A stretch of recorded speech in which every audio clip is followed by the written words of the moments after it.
Security দেখো আইতেছি, short করে ঢুকে পড়বো। শর্ট করে ঢুকে পড়া লাগবো না, আমরা তোমারে খুঁজে বাইর করবো, কারণ তোমাকে আনতেই হবে। তোমাদের সাথে আমাদের হিসাব বাকি আছে। 5 মে শাপলা চত্বরে কত হুজুর রক্ত পড়েছে, রক্ত পড়ার হিসাব। গুজরাটের কসাই মোদিকে বাংলাদেশে আইনা কতটা হুজুর মারছো, এটার হিসাব। পিলখানায় কতগুলো বিডিআর মেরেছো, এটার হিসাব। কাকরালের মাঠে নিয়ে আর ইসলামের মাঠে নিয়ে হুজুর কতগুলো মারছো, প্রত্যেক রক্ত পড়ার হিসাব পাই পাই করে আদায় করা হবে। তোমার আইতে হবে না, আমরা আনবো, কারণ তোমার সাথে আমাদের হিসাব বাকি আছে, হিসাব বাকি আছে, বাকি আছে। দুষ্ট বুদ্ধির আশ্রয় নেওয়ার কারণে নিজের বাড়িতেও জায়গা হয়নি, দেশেও জায়গা হয়নি। এখন তারা কথা বলার যোগ্যতা হারায় ফেলছে। কিসের কারণে? সারা জিন্দেগিটা ওরা দুষ্ট বুদ্ধির আশ্রয় ছিল। কি ছিল বলেন? দুষ্ট বুদ্ধি। এজন্য আমাদের ভিতরে আমরা যদি দুষ্ট বুদ্ধির আশ্রয় নেই, বাড়িতে শান্তি নামক নিয়ামত আল্লাহ ছিনিয়ে নেবেন। তাহলে বুঝেন বাবা, দুনিয়াতে শান্তি না হওয়ার পিছনে কারণ হলো দুষ্ট বুদ্ধির আশ্রয় নেওয়া। কি নেওয়া বলেন? আস্তে আস্তে শেষ করে দিচ্ছি, বিদায়ের ঘন্টাও বাজতেছে। এবার 3 নম্বর, 4 নম্বর, কয় নম্বর বলেন? শান্তি না আসা 4 নম্বর কারণ। দুনিয়াতে শান্তি কেন আসে না? ঝগড়া প্রিয় হয় যারা, আল্লাহর জমিনে শান্তি নামক নিয়ামত হারায় ফেলায় তারা।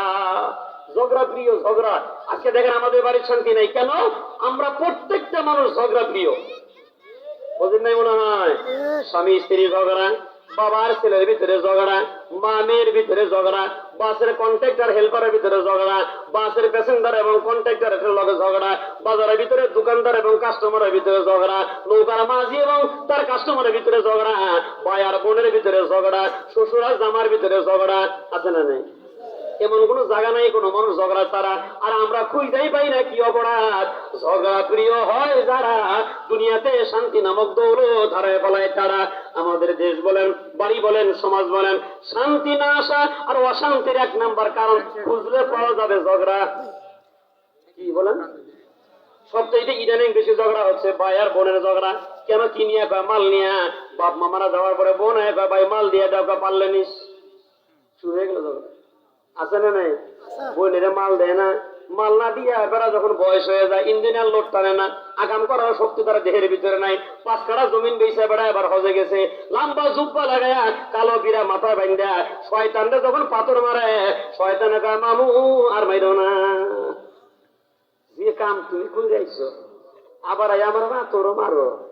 এমন হাজি আমাদের দেশেও মাইন্ড করেন না। আপনার হাজি তো আলহামদুলিল্লাহ ভালো, হাজি হলে তো ভালো হাজি হওয়ার কথা। হাজি হয়ে আবার পাথর কাটেন কেমনে, ওজনে কম দেন কেমনে, খাদ্যে ভেজাল দেন কেমনে, ইমাম খেদাও আন্দোলনের সভাপতি হন কেমনে, মসজিদে ফেতনা লাগান কেমনে, তাহলে বোঝা যায় এটা হজে গিয়া শয়তান দেইলাইয়া পাথর মারে আরো 2টা শয়তান নিয়ে বাংলাদেশে ঢুকছে। আছে না নেই? ভাই বোনের সাথে ঝগড়া করে, আয়া তসবি টানে, বোনেরা কয় ভাই জমিন দাও, কোন জিকির করে কোন সব করা ডাক দিয়ে কয় আমি দুনিয়ার গাজালে নাই। কি দরবেশ রে বাবা! এটা হলো ভাইয়ের কথা কইলাম। মেয়ের সাথে বাবার ঝগড়া, মেয়ে আইসা আব্বা বাইরে জমিন দিলে আমার জমিন দাও না কেন? ওহন বাবা ডাক দিয়ে দোয়া কর আল্লাহ সহি সালামতে ঘুরাই আনলে দিবনে। ঘুরে কি করবো? আর হজে যাওয়ার সময় মেয়েদের সব গুলোকে ডাক দিয়ে আনে, দোয়া করো তোমাদের মাল দেই নেই তো কি হয়েছে, মক্কায় যায়া তোমাকে জন্য দোয়া করবো। ওর ভাবে বোঝা যায়, কথার ঢঙ্গে বোঝা যায় আল্লাহ দোয়া কবুলের কন্ট্রাক্টারই ওরে দিছে, সব দোয়া করলেই কবুল। আছে না? তুমি হাজি মেয়ের জমিন দাও নাই, খানা খাবার গিলাপ ধরে 1 কোটি বার দোয়া করলো, একটা দোয়াও কবুল হবে না। ঝগড়া মিটায় মেয়ের সম্পদ আগে দিয়ে যাও। ফিতনা লাগাই দিছে, পারলে নেস। এরকম ঝগড়া আমার সমাজে আছে। বিবির ভিতরে আমাদের বিবিদের সাথে ঝগড়া আছে, তো বউর লগে মাঝে মাঝে ঝগড়া কইরেন, এটা এক রহমত। কি জন্য জানেন? বউর লগে খামাকে একটু ঝগড়া বাজায় দিবেন, একটু পরে মিল হয়ে যাবেন। দেখবেন মিল হওয়ার পরে 15 দিন যে মহব্বত থাকবো, এটা 40 দিন এত ওয়াশ করে কাম হচ্ছে না। এই জন্য মাঝে মাঝে একটু লাগাই দিয়ে, লাগাই দেবার বেশি দিন থাকেন না, তাহলে বেজল হয়ে যাবো। এই একদিন 2 ঘন্টা 2.5 ঘন্টা সেই রাগ মনে হয় একেবারে আপনি সব ভাঙিয়ে ছিল বেলা দিয়েছেন মনে করেন নাকি। একটু পরে যখন মিল হয়ে যাবেন, কি যে শান্তি পাইবেন, এটা ওয়াশ করে বোঝেন যাবো না, প্র্যাকটিক্যাল কথা বোঝেন। কথা বোঝেন কি? যুবকরা হাসতেছে, তুমি আরেকবারে বললো ঝগড়া বাজায় না ভাই, 1 পৃষ্ঠে বেশি বুঝতে হবে। বিয়ে করে পরে বললো ঝগড়া করে এরা ভাই 1 পৃষ্ঠে বেশি বুঝে। গভীর মনোযোগ। ঝগড়া প্রিয় হয় যারা, অশান্তির আগুনে জ্বলে তারা। এজন্য আজকের পরে থেকে আমরা তওবা করে এখান থেকে বাড়ি যাব, যে যেখানেই থাকি ঝগড়া করবো না, ইনশাল্লাহ বলেন। কারণ কি বাবা, বাসে গিয়ে মানুষের লোক ঝগড়া বাজাইলেন, রাস্তায় গাড়ি চালাইতে গিয়ে আর একবার লোকে ঝগড়া বাজাইলেন, এমনও তো হতে পারে যে লোকের লোকে ঝগড়া করলেন জীবনে আর কোনোদিন দেখা নাও হতে মা বোঝাইতে পারবেন না। আপনার দোকানের কাস্টমার এটা অন্য এলাকারও কাস্টমার হতে পারে, খামাখা কথার তর্ক বাজায় এমন একটা ঝগড়া বাজাইলেন বাবা, এমনও হতে পারে জীবনে আর কোনোদিন তার সাথে দেখা হবে না। অথচ মুসলমানের ভাই, আল্লাহ নবী বলেন তুমি নিজেকে মুসলমান দাবি করো, মুসলমান তুমি তখন হইবা তোমার জবান দ্বারা, তোমার হাত দ্বারা। আর এক মুসলমান যখন নিরাপদ থাকে মনে করবা পাক্কা তুমি একটা মুসলমান। আর এটাও মনে রাখো, দুনিয়ার জমিনে কোনো মানুষ যদি কথার দ্বারা কোনো মানুষের অন্তরে আঘাত দেয়, এটা হাত দিয়ে আঘাত দেওয়ার চাইতে বড় জটিল। বুঝেন নাই মনে হয়? এজন্য কবি বলেন যারা হাতুস সিনান লাহা ইলতিয়াম, যারা হাতুস সিনান লাহা ইলতিয়াম ওয়ালা ইলতিয়াম মা যারা আল লিসান। কাশি দিয়া বলেন, অস্ত্র দিয়া বলেন, কাউকে আঘাত করলে যদি কাইটা যায় এটা ট্রিটমেন্ট করলে, চিকিৎসা করাইলে পরে ভালো হয়। কিন্তু জবান দিয়া কারো অন্তরে যদি আঘাত দেওয়া হয়, হাজার চিকিৎসা করলেও ওই ক্ষতটা আর ভালো হয় না। এজন্য টাকার গরমে বলেন, ক্ষমতার গরমে বলেন, সন্তানদের গরমে বলেন, দুনিয়ার জমিনে কোনো বান্দাকে কষ্ট দেওয়া যাবে না। কারণ কি বাবা, ভালো করে বুঝে নেন, আল্লাহর পয়গম্বর সাইয়েদনা ইব্রাহিম আলাইহিস সালাতু ওয়াস সালাম খানা কাবা বানাইলেন, কাবা বানাইলেন পাথর দিয়া, আর বান্দার অন্তর আল্লাহ নিজে বানাইলেন। বুঝবেন কেমনে? জমিন বানাইছেন মালিক, আসমান বানাইছেন মালিক, চন্দ্র বানাইলেন মালিক, সূর্য বানাইলেন মালিক। এই সব কিছু বানানোর পরেও কোরআন এবং হাদিস খুলে দেখেন বাবা, একটা আয়াত, একটা সহিহ হাদিস এরকম পাওয়া যায় না।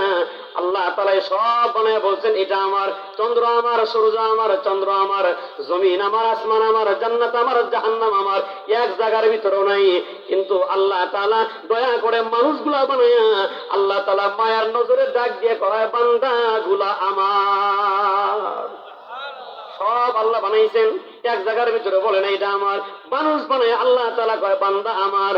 কোন ধনী মানুষ, টাকাওয়ালা, ক্ষমতাওয়ালা গরিবকে যখন ইনসাল্ট করে, ঠেলাওয়ালা দিন মজুরকে যখন গালি দেয়, আসমান থেকে ডাইরেক্ট মালিক নিজে বলেন সাবধান, জবানে মুখ লাগাও।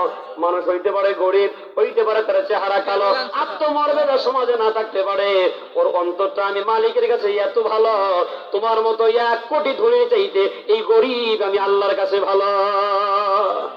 এই জন্য মুমিনের অন্তরে কষ্ট দেওয়া যাবে না, দিলে সাজাকে।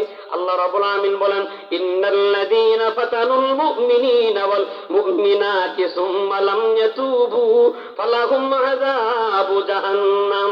আল্লাহ রাব্বুল আমিন বলেন টাকার গরমে বলো, ক্ষমতার গরমে বলো, আমার কোন দুর্বল মুমিন বান্দার মনে কষ্ট দিবে যারা তওবা করে যদি না করে ওই দরবেশ মারা গেলে দরবেশের সাজা হলো জাহান্নাম। নাউজুবিল্লাহ বলেন। এই জন্য ঝগড়াটে হওয়া যাবে না, কোন মুমিনের অন্তরে কষ্ট দেওয়া যাবে না। রিকশাওয়ালা হোক, ঠেলাওয়ালা হোক, দিন মজুর হোক, মনে রাখবেন বাবা, ধনীকে বানানেওয়ালা যিনি গরিব বানাইছেন। এই জন্য গরিবকে কথায় কথা বলা যাবে না তুই তো গরিব, তোরে গুনে কারা, তুই তো গরিব, তোর তো লজ্জা থাকা দরকার, তুই তো গরিব, তুই এই জায়গায় বসছিস কেন, তুই তো গরিব, তুই এই বৈঠকে আইসিস কেন, আরে তুই তো গরিব, এই হোটেলে খাওয়ার মতো যোগ্যতা তোর নাই, তুই